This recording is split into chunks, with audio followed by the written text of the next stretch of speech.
Most of Europe and North America has a near 100% literacy rate.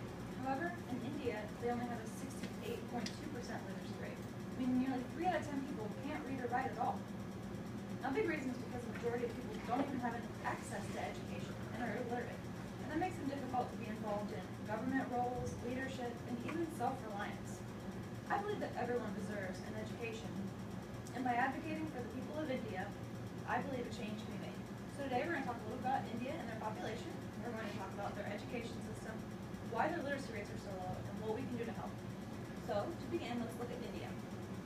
As you can see here, they're located southwest of China, southeast of Pakistan, and right along the border of the Himalayan mountains. They're also superior to the Indian Ocean.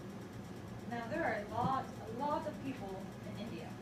India has 1.2 billion people, which is equivalent to 17.5% of the entire world population.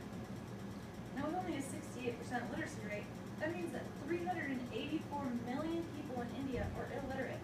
According to the 2010 census, that's more than the entire population of the United States of America. So is their education system to blame? Well, it's actually very similar to the U.S. Education system. However, most children don't have access to it. So in India, they have 4 levels of education. They have primary, intermediate, secondary, and then higher education. Primary education is for kids ages 6 through 11, which is equivalent to our grades 1 through 5. And intermediate is for ages 11 through 14, equivalent to like middle school, grades 6 through 8. Now, both primary and intermediate school is compulsory, but however, only 50% of children even attend school. Instead, many of them go to work every day. Now, they do have child labor laws, but most children are working in cottage industries, restaurants, and agriculture when they should be in school.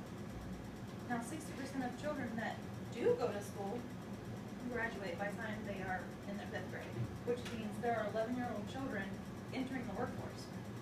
And of students that do graduate from the 5th grade, only about 25% of them, 25% of them can't read or write according to the fall rate. So how does this affect the literacy rate? Well, first of all, what is literacy? Literacy is the ability to communicate through signs and symbols that represent language. Basically, it's the ability to read and write. So it's really hard to accomplish a high literacy rate when kids aren't even going to school. Now, a big reason is due to poverty. As you can see in this picture, these children don't even have a schoolhouse. They're just learning outside and underneath a tree. A lot of middle-class families will send their kids to these private schools, which have a slightly higher quality of education, but the lower-class kids, they go to rural institutions that are highly underfinanced. A lot of them don't even go to school. They just go to work instead. Now, with a lack of education in India, India really needs some renovations to increase their literacy rate. So, what can we do to help? First of all, we need to eliminate this idea that only some children are eligible for education. They believe that lower-class children are seen as hands, meaning they're taught to work. And middle to upper-class children are seen as mimes, meaning they're taught to learn. And that's not fair. Every child has the potential to learn, and they should have the right to education. Another thing they need is more education facilities for not only children, but also adults, especially women. Even adults need to learn, especially if we're going to increase the all-over literacy rate in India. Adults need to be able to read, they need to be able to write, they need to be able to think critically, because adults they hold the household together, they need to make these critical decisions, and it's hard to do when they can't even think critically. They don't know how to read or write. So it's important that not only children are educated, but also adults. Now, another thing we need to do is eliminate this gender gap, because it makes leadership really, really challenging. According to the Encyclopedia Britannica, 78% of men are literate, while it's only 55% of women are literate in India. And that's crazy. That gap gives men such a dominance over women, and that's really hard because they don't have the women's rights we have here either, so that's hard. Another thing we can do is reallocate some funds for their education. We can support more teachers, better institutions. If we have more bona fide teachers in India, that can ensure a higher quality of education. And also better facilities. As you can see here, this is typical United States classroom, while the other one's Indian classroom. You can see the differences. The lack of electricity for one of them, the lack of school supplies. It's insane.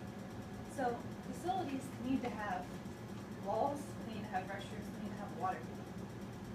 Other areas that we can put funds into will also help education. For example, if students and kids, families, if they have access to clean water and adequate food, then they'll excel better in school because they'll feel safe at home. So if they feel safe at home, then they'll be excited to come to school and they'll feel safe.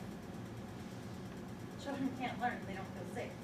So, in conclusion, we've discussed India, the population, we've discussed India's education system and how they are very similar to America's education system. We've discussed why the literacy rate is so low, including poverty. And we've talked a little bit about what we can do to help, which is just increasing the opportunity for these kids. The world literacy rate should be 100%. And it will take a lot of hard work and dedication, but with determination, every child has the potential to not just become a machine, but a literate, critically thinking